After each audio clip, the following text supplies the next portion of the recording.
My great fellow Americans, on the eve of the Thanksgiving holiday, two members of the National Guard serving in Washington, D.C., were shot at point blank range in a monstrous ambush style attack just steps away from the White House. They had been deputized as part of the most successful public safety and national security mission in the history of our nation's capital, the D.C. Safe and Beautiful Task Force, which has achieved an unprecedented reduction in violent crime and crimes of all type. This heinous assault was an act of evil, an act of hatred, and an act of terror. It was a crime against our entire. It was a crime against humanity. The hearts of all Americans tonight are with those two members of the West Virginia National Guard and their families. The love of our entire country is pouring out for them, and we are lifting them up in our prayers.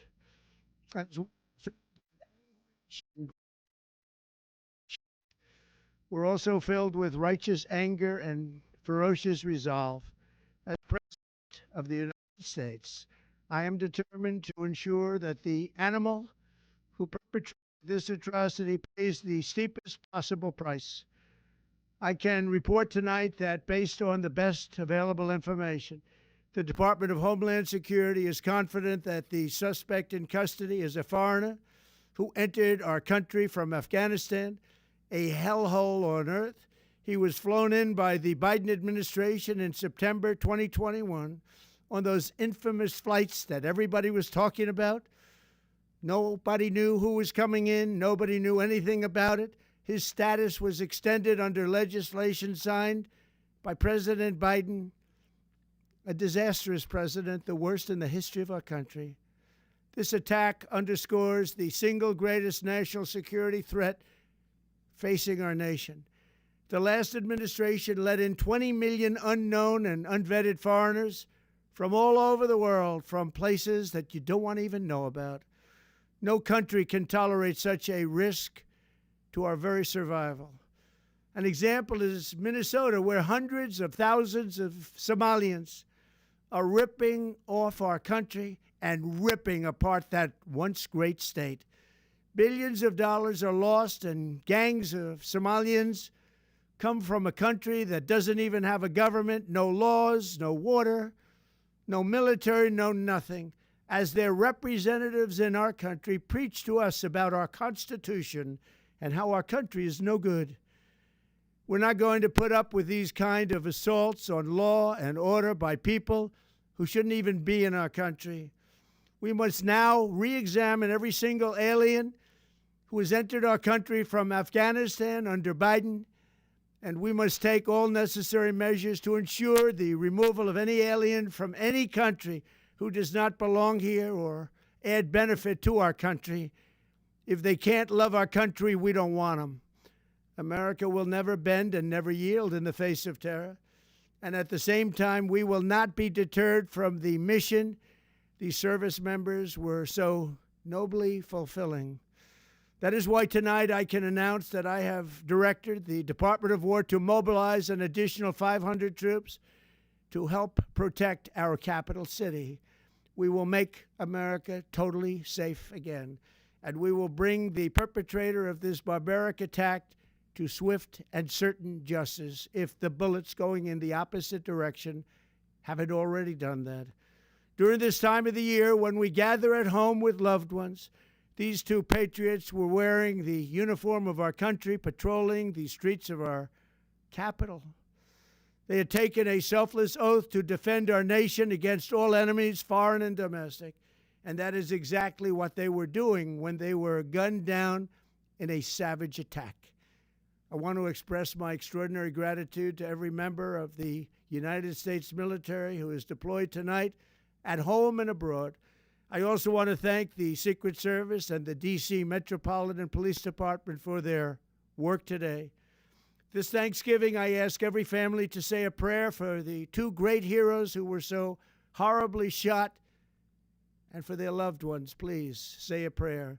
May God bless them and comfort them, and may God bless and protect the United States of America. Thank you and good night. I say look like a military guy.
Families been notified? Did the suspect say anything at the time? Why did the West Virginia governor say that they've been killed? Chief, was anyone else shot besides the two? Have the families been notified?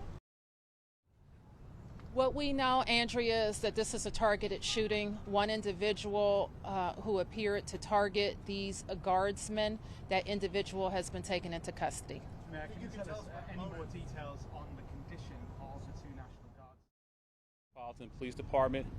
At approximately 2:15 this afternoon, members of the DC National Guard were on high visibility patrols in the area of 17th and I Street Northwest when a suspect came around the corner, raised his arm with a firearm and discharged it at the National Guard members.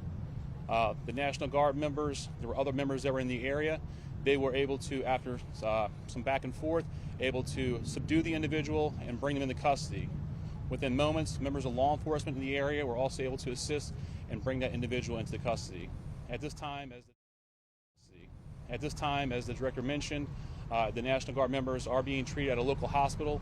DC Fire and EMS responded to the scene to provide first aid for those individuals and transport them to a local hospital. The suspect in this case was also transported for treatment at a local hospital. Madam Mayor? Thank you. I'm Muriel Vows.